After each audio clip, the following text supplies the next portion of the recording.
स्वागत है आपका मेरे YouTube channel true fear India पर। आज हम बात करने वाले हैं एक ऐसी खौफनाक हॉरर कहानी के बारे में जिसे सुनने के बाद शायद आज रात आपको नींद आना मुश्किल हो जाए। मुंबई, एक ऐसा शहर जो दिन में सपनों से भरा रहता है और रात में अकेलेपन से। आर्यन, मोहित और साहिल, तीन दोस्त छोटे से शहर से बड़े सपने लेकर मुंबई आए थे। तीनों को यकीन था यह शहर उनकी किस्मत बदल देगा। लेकिन 3 हफ्ते बीत गए, न नौकरी मिली न ढंग का कमरा, पैसे खत्म हो रहे थे और भूख अब डराने लगी थी।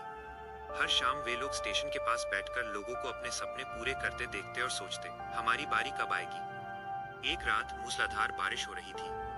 तीनों भीगते हुए एक पुरानी जर्जर सोसाइटी के छज्जे के नीचे खड़े थे। तभी पीछे से एक भारी और खुरदरी आवाज आई, यहाँ क्यों खड़े हो? तीनों चौंक गए। पीछे एक बूढ़ा चौकीदार खड़ा था जिसकी एक आंख सफेद थी और चेहरे पर गहरी झुर्रियां। हालत सुनकर उसने धीरे से कहा, शहर के बाहर जंगल की तरफ एक पुरानी हवेली नुमा घर है। मालिक विदेश में है, अब कोई नहीं रहता। उसने ठंडी सांस ली और बोला, लेकिन रात वहां अजीब होती है। अगर दिल मजबूत है तभी जाना। तीनों ने गरीबी के आगे डर को हंसी में टाल दिया और उसी रात उस सुनसान घर की ओर निकल पड़े। घर शहर के शोर से बहुत दूर घने पेड़ों के बीच था। लोहे का बड़ा सा दरवाजा जंग खाया हुआ था जो खुलते ही चीखने लगा। हवा में एक अजीब सी सड़ांध थी। घर में एक बूढ़ा नौकर पहले से मौजूद था जो मोमबत्ती लेकर आया। उसने बिना उनकी तरफ देखे बस इतना बोला, ऊपरी मंजिल के आखिरी कमरे में मत जाना और रात को किसी की आवाज सुनो तो दरवाजा मत खोलना। पहली रात थकावट की वजह से सब सो गए, पर हवाओं के चलने से खिड़कियां रात भर पिटती रहीं। दूसरी रात ठीक 12 बजे आर्यन की नींद खुली। उसे महसूस हुआ कि कमरे का तापमान अचानक बर्फ जैसा ठंडा हो गया है। तभी उसे दीवार के पीछे से किसी के सुबकने की आवाज आई, धीरे, बहुत धीरे, जैसे कोई अपना गला दबाकर रो रहा हो। आर्यन उठा और जैसे ही उसने दरवाजा खोला, गलियारा धुंध से भरा था। वो अपने कमरे में नहीं था, बल्कि उसी मना किए गए आखिरी कमरे के सामने खड़ा था। दरवाजा अपने आप खुला। अंदर एक पुरानी मेज पर एक दिया जल रहा था और फर्श पर खून जैसे लाल रंग से लिखा था, इंतजार। आर्यन चीखना चाहता था, लेकिन उसकी आवाज गले में ही फंस गई। अगले ही पल उसे किसी ने पीछे से धक्का दिया और उसकी आंख खुली। वो अपने बिस्तर पर था, पसीने से लथपथ। सुबह उसने मोहित और साहिल को सब बताया। वो डर गए, पर उनके पास जाने का कोई और रास्ता नहीं था। तीसरी रात, उस रात सन्नाटा और गहरा था। अचानक घर के पुराने ग्रामोफोन से एक दर्दनाक संगीत बजने लगा। तीनों दोस्त हॉल में इकट्ठा हो गए। तभी सीढ़ियों से उतरते हुए एक औरत दिखी।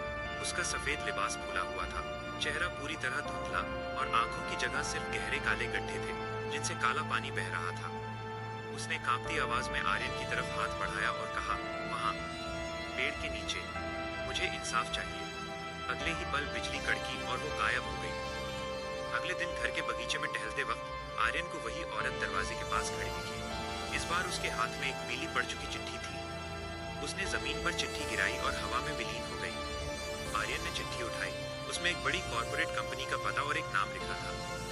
अजीब इत्तेफाक था कि उसी दिन आर्यन को उसी कंपनी में इंटरव्यू के लिए बुलाया गया।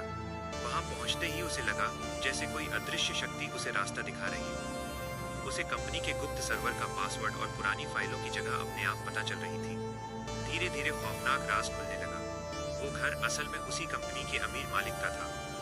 सालों पहले एक ईमानदार लड़की वहां अकाउंटेंट थी। उसने मालिक के करोड़ों के घोटाले और काले कारनामों के सबूत जुटा लिए थे।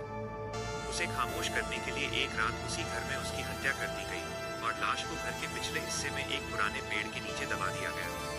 पुलिस को लगा वो लापता हो गई है, पर उसकी आत्मा उसी घर में कैद होकर रह गई। आर्यन ने हिम्मत जुटाई और वो सारे डिजिटल सबूत और चिट्ठी पुलिस तक पहुंचा दी। रातों रात मीडिया में खलबली मच गई। पुलिस ने घर के पीछे खुदाई की और उस लड़की के अवशेष बरामद किए। कंपनी का मालिक गिरफ्तार हुआ। उसी रात आर्यन ने खिड़की के पास उस औरत को देखा।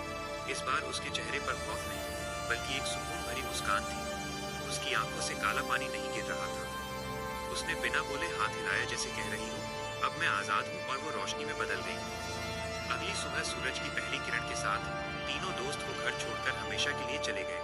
आज भी वो घर शहर के कोने में खाली खड़ा है। लोग कहते हैं कि आज भी अगर रात 12 बजे वहां से गुजरो तो किसी के चलने की आहट आती है।